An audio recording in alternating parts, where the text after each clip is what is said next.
3 oil tankers in different parts of the Mediterranean have exploded over the past month, the causes of which have not yet been determined, Reuters reported, citing sources in the shipping industry and security services. All 3 tankers, according to data from ship tracking services, had recently visited Russian ports.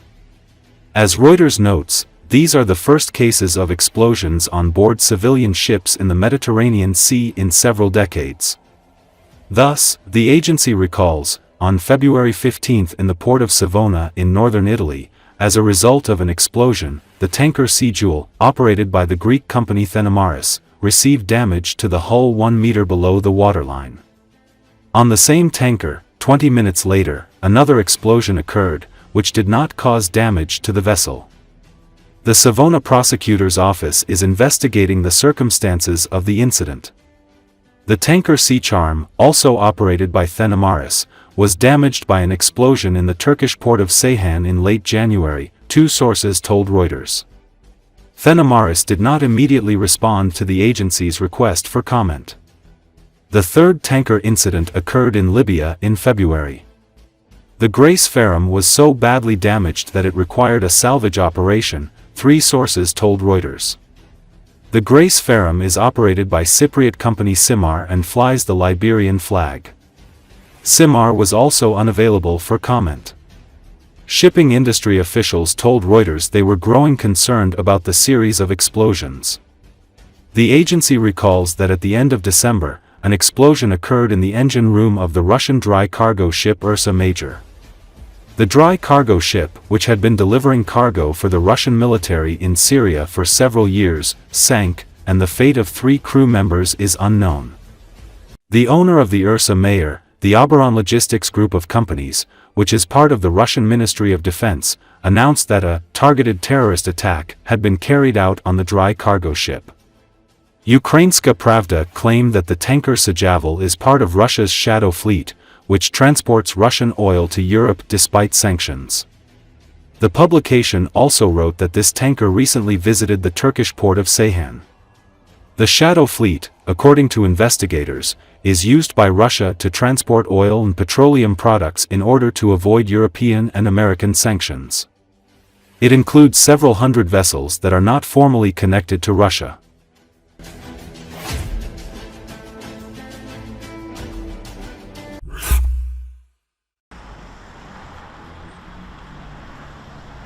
People on the streets of Kiev on Tuesday were critical of a meeting between top diplomats from Russia and the US, which did not include Ukraine.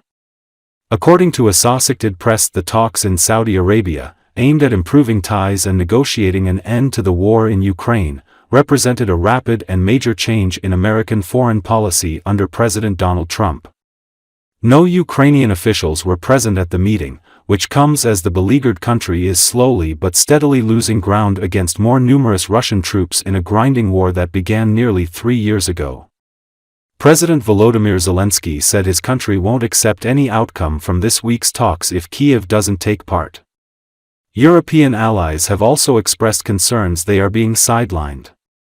Beyond Ukraine, the meeting, attended by U.S. Secretary of State Marco Rubio, Russian Foreign Minister Sergei Lavrov and other senior officials, had been expected to focus on thawing relations between the 2 countries, whose ties have fallen to their lowest level in decades. It was meant to pave the way for a meeting between Trump and Russian President Vladimir Putin. The recent U.S. diplomatic blitz on the war has sent Ukraine and key allies scrambling to ensure a seat at the table, amid concerns that Washington and Moscow could press ahead with a deal that won't be favorable to them. Kyiv's absence at Tuesday's talks has rankled many Ukrainians.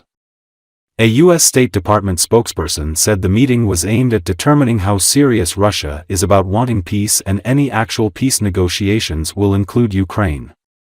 Kyiv's participation in such talks was a bedrock of U.S. policy under Trump's predecessor, Joe Biden, whose administration also led international efforts to isolate Russia over the war.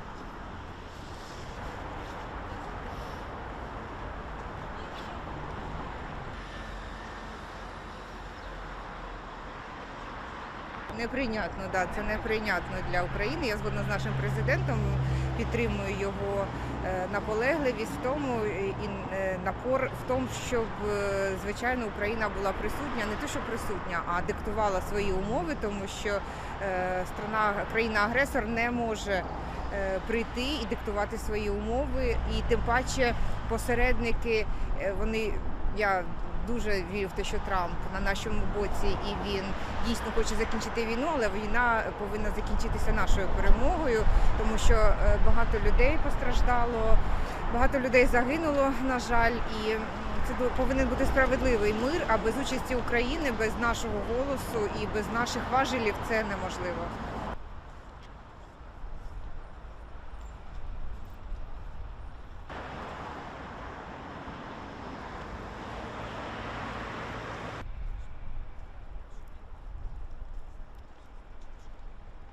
Ми не є розмінною монетою. Ми якраз той важіль, який виборює зараз місце справедливості у світі. І домовлятися без нас не можна, тому що за рахунок наших людей, наших ресурсів відбувається світова, я вважаю, війна, тому що в неї зараз втягнуті усі країни. І ми дуже вдячні Америці за те, що вона зараз, от як мені здається, почало все зрушуватися з мертвої точки. І завдяки Трампу, хоча він дуже дивна людина, однак викликає дуже сильні почуття. Ми поважаємо його, безумовно. І на сьогоднішній день, я думаю, що дійсно він той, хто може домовитися із Путіним. Але знову ж таки наша країна обов'язково має сказати своє слово, бути присутньою і висувати свої умови.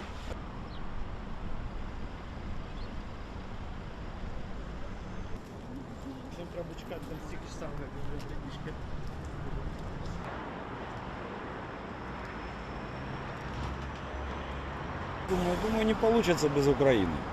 Просто потому, что у Украины больше всего обученных вооруженных людей. Пускай половина из них сидит в тылу, но это же не меняет ситуацию. Поэтому разговаривать про нас, без нас, про какую-то безопасность в Европе, для этого надо поставить 400 тысяч минимум под штыки, а потом уже, можливо, maybe, як то кажуть щирі українці, щось буде. Тогда это какая-то еще, а вообще на самом деле, Трамп парень веселый, он наобещал с 3 короба. А по факту мы уже видели тут обещалкиных. Я сам с Луганской, в этой истории уже 11 лет. В плену я уже был у них, и с ними я нормально пообщался. Поэтому, что я могу сказать? Ничего не выйдет.